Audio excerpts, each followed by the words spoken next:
Not even a day after posting my video regarding the Zelda Timeline, Famitsu put out an interview with the developers of The Legend of Zelda Tears of the Kingdom, featuring the game's producer Eiji Aonuma and Hidemaro Fujibayashi, the game's director. In this interview, they were asked where Tears of the Kingdom fell in the Zelda timeline. Surprisingly, their answer aligns with the theory I presented in my previous timeline video. The interviewer specifically questions how Tears of the Kingdom is able to depict the founding of Hyrule when it takes place at the very end of the timeline after Breath of the Wild, especially when Skyward Sword already portrayed the beginning of Hyrule, which doesn't coincide with Tears of the Kingdom's new origin story for Hyrule. So thanks to the translation of Lorian Historian, the game's director Fujibayashi answers with, quote, "Without a doubt, the events of the story are set after Breath of the Wild, and fundamentally, we intend the Legend of Zelda series' story and world to not break apart. So I can only say two things at this point. Keeping in mind that premise of not breaking apart, I believe that there is room for fans to think, so then is this a possibility? If I were to speak only upon potential, it is possible that although this tells a story of the founding of Hyrule, it could have history that's previously been destroyed too. We didn't produce this in some random way, thinking, would it be interesting to do it this way? And this includes things that go unmentioned, so I hope you will enjoy imagining it." End quote. His answer clearly supports the original point I made in my previous video, in regards to how the series doesn't need to connect with each game's chronological events, but that every title can be loosely connected to one another, leaving room for individual speculation. So even if Tears of the Kingdom's new origin of Hyrule contradicts the history of the prior Zelda games, there is a possibility that these new events were founded in a Hyrule that was rebuilt, destroying any previous history along with what's left of that version of Hyrule, making all past events in the series before Breath of the Wild and Tears of the Kingdom become nothing more but mere legend. Which explains why Nintendo decided to distance both Breath of the Wild and Tears of the Kingdom far away from the rest of the timeline, allowing them to explore a new origin story for Hyrule with a history that incorporates both the Sheikah and Zonai as an integral part of its foundation. With that in mind, we can now break down this new era of Hyrule without relying too much on preceding events. But that doesn't mean we should disregard everything beforehand. Even if Breath of the Wild and Tears of the Kingdom take place in a new Hyrule, this new Hyrule still carries key connections to the past versions of Hyrule. One thing that has never changed throughout its land is the reoccurring prophecy of an impending evil that overshadows the kingdom, and must be consistently saved by a courageous hero who wields the sacred sword. While it's never the same exact hero in each tale, the blade each hero wields and the great evil they must destroy have never changed throughout the eons of Hyrule's repeated history. The Master Sword, the Blade of Evil's Bane, harkens back to the time of Skyward Sword, before the very first establishment of Hyrule, outlasting the original land itself. And Hyrule's main threat that has plagued the land before and after its destruction was the Demon King Ganondorf, who also outlived the original land itself, always returning to haunt Hyrule and its kingdom. So even if Hyrule was rebuilt, losing what history they had before, they can never escape the threat that continuously pervades its land. Nor will they lose the legendary sword that was used to seal that threat.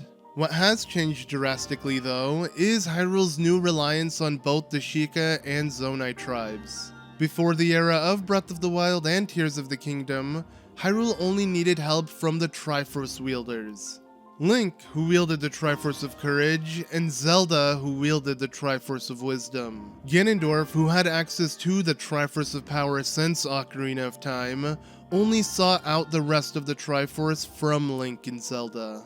The Triforce was the source of all power, but in this new version of Hyrule that Breath of the Wild and Tears of the Kingdom explore, the Triforce seems to be completely absent. Ganondorf, who only desired the Triforce in previous games, now only sought the Zonai Secret Stone that would help him conquer Hyrule. And after securing a secret stone from Sonia, the first queen of the newly rebuilt Hyrule, he was able to gain similar powers to what the Triforce of Power had originally given him, replacing the need of the Triforce in its entirety, as it seems that the Zonai secret stones share similar magical properties to that divine relic. And speaking of the Zonai, this version of Hyrule was founded by a Zonai king, Rauru, who married a Hylian woman, that being Queen Sonia. And the Sheikah were nothing more but a secretive tribe that protected the royal family. Now, in this new version of Hyrule, the Sheikah and their tech helped aid Hyrule during the Great Calamity.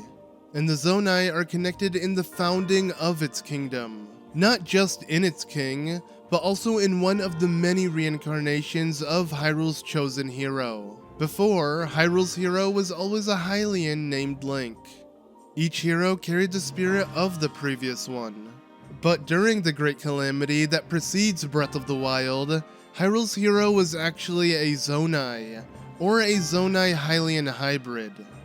This is confirmed to us by Impa, as once you obtain the Ancient Heroes aspect and speak to her while wearing it, she will mention that Link resembles the hero from the Great Calamity that was represented in the screen. So, chances are that the hero spirit that usually ends up in a reincarnated Hylian eventually made its way into a Zonai.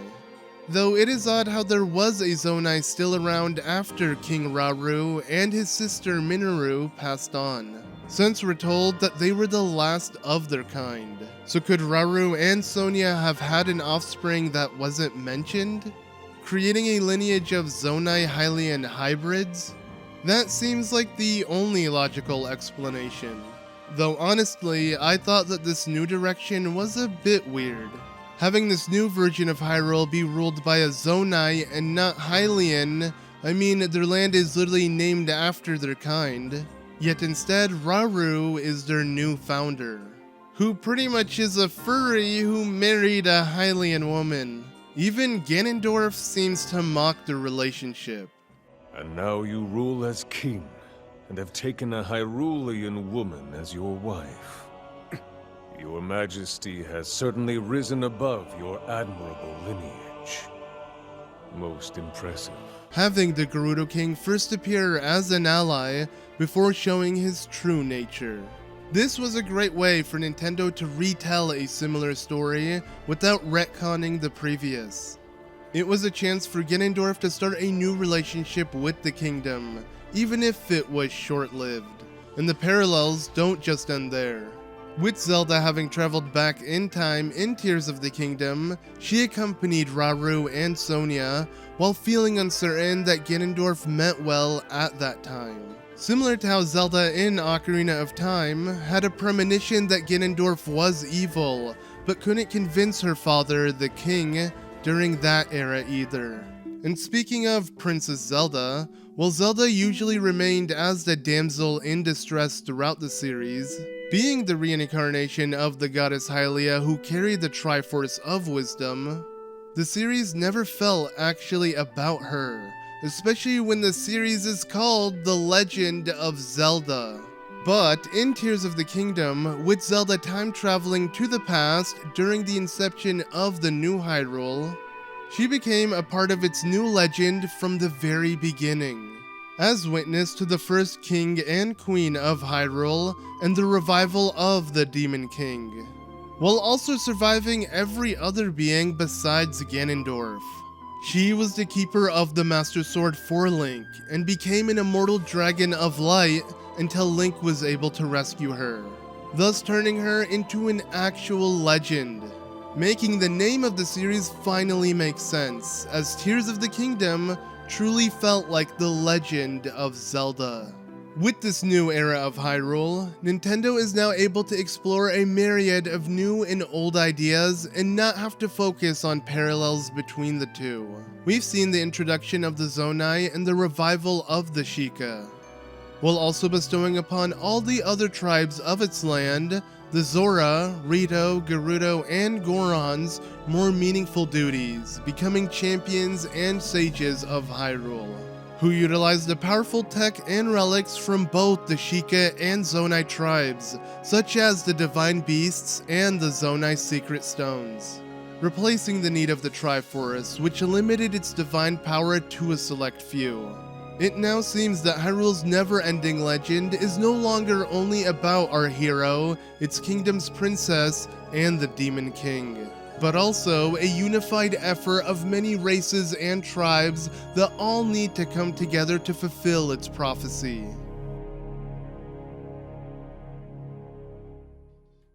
Now, with all of that said, let us delve into this new era of Hyrule and its events with a quick breakdown.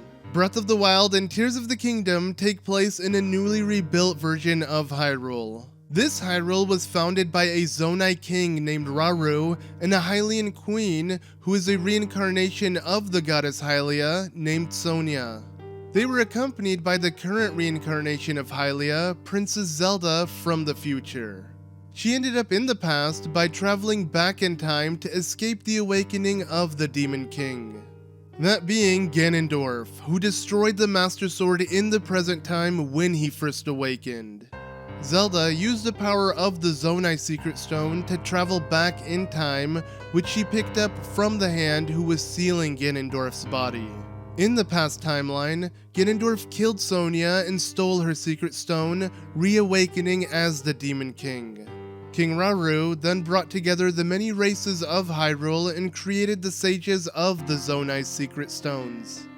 All of the sages, including Princess Zelda and King Rauru, banded together to confront Ganondorf, although they barely survive, with Rauru sacrificing himself to seal the Demon King Ganondorf until Tears of the Kingdom's present time, leaving behind his Sacred Stone, the same one that Zelda used to travel back in time when she and Link initially discovered Ganondorf's corpse in the present time. With Zelda stuck in the past, with knowledge of the exact day Ganondorf awakens, she manages to communicate with Link and has him send her the broken Master Sword back in time so that she could restore it. Afterwards, she consumes the Sacred Stone to morph into an immortal dragon. With this process, she is able to protect the Master Sword, keeping it safe until its power is fully restored, living till the present day. Link in this present time discovers through the dragon's tears that Zelda is the Dragon of Light. Recovering the Master Sword from her, he teams up with her to face Ganondorf. With Ganondorf defeated, Zelda is finally able to turn back to normal, regaining consciousness after being a mindless dragon for tens of thousands of years. During the time of when she first became a dragon and the present one, the Great Calamity took place. The Great Calamity was most likely a manifestation of Ganondorf's wrath that spawned as a result of his spirit being unable to re-enter his body because it was sealed underground. Presumably, there could have been a far-off offspring of King Rauru and Sonia that manifested the hero spirit during the time of the Great Calamity, who collaborated with the Sheikah, the 4 original champions, and Hyrule's then princess to seal Calamity Ganon. The Great Calamity eventually returned 10,000 years later, but Hyrule failed the second time around, which then created the 100-year gap in which Link finally prevails as told in Breath of the Wild. This then leads to Tears of the Kingdom, which while at the end of it all, also loops back to the beginning with Zelda time traveling to the past, which really signifies the Ouroboros in the game's logo. A dragon consuming a dragon that's consuming it. A continuous cycle of birth and death. A never-ending loop, similar to the Zelda series. But what do you guys think about Nintendo's new direction for the series? Do you like this era of Zelda, or do you prefer the legends of old? Please let me know in the comments below and leave a like on the video to show your support. Also make sure to follow me on my social media linked below and join my Discord, the Night Academy, to chat with me and others alike. As always though, thank you all so much for watching. I've been ZM, and I'll see you all in the next one.